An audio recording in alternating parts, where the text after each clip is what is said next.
An Italian scientist has planned the first human head transplant for December 2017. Is this a case of misguided science, or will this be an unprecedented step forward for medical research? I have a soft spot in my heart for the mad scientist trope. Naturally, I went searching for news about the first head transplant. At first, I was convinced that the story had to be entirely fake, something for the tabloids or clickbait sites. I dug deeper, expecting to find the origin of this fabrication. Yet, in fact, the first head transplant is scheduled for December 2017. In this tale, our would-be mad scientist is Italian neurosurgeon Sergio Canavero. True to the trope, Canavero thumbs his nose at conventional methods, but he's no villain.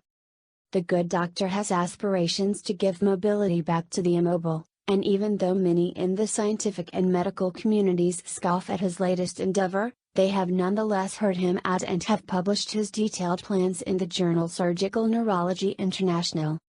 If all of this still sounds insane to you, don't worry, you aren't alone. Just don't lose your head. The procedure. Believe it or not, Canavero has a volunteer for this medical adventure, Valery Spridonov. Spridonov is a Russian-born man who suffers from a rare condition known as Werdnig-Hoffmann disease. The disease that he bears has cost him his body from the neck down, leaving him with broken down muscles and nerves, including those all-important nerve cells in the spinal cluster that enable people to stand and walk. Spridonov lives his life in a wheelchair, barely able to feed himself, type, and move around with the help of a joystick.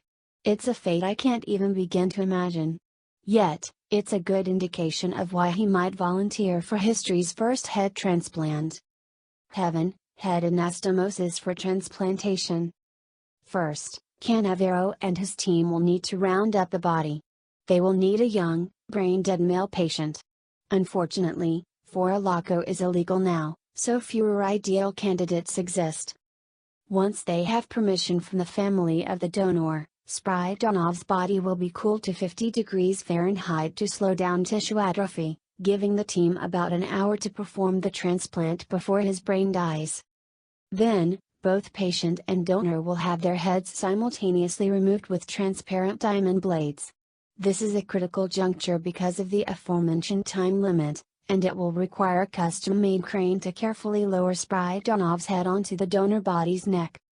Once the head is lowered, it will be fused together with its new spinal cord using a chemical called polyethylene glycol, or PEG for short. PEG has been shown to promote the regrowth of spinal cord cells, so the hope here is that they will aid the body in accepting the transplant. After the spine is connected, all of the muscles and blood from the donor body will have to be joined with Spridonov's head. The team is going to need to keep a close eye on the status of the implant, so Spridonov is going to be kept in an induced coma for 3 to 4 weeks to make sure that everything is working as intended. While this is being monitored, implanted electrodes will be strengthening those new nerve connections in the spinal cord. Many critics decry Canavero's plans as unethical, going so far as to say that Canavero should be charged with murder if the patient dies on the operating table, but that doesn't faze the neurosurgeon one bit. After all, he believes his science to be sound and he projects a lofty 90% chance of success. Further encouragement comes from successful animal head transplants such as the transplant of a monkey's head by Dr. Xiaoping Ren of Harbin Medical University.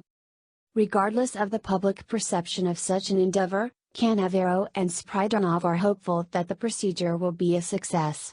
For Spridonov the benefits are obvious, but if the first human head transplant is a success, the entire medical community can benefit in world-changing ways. The potential.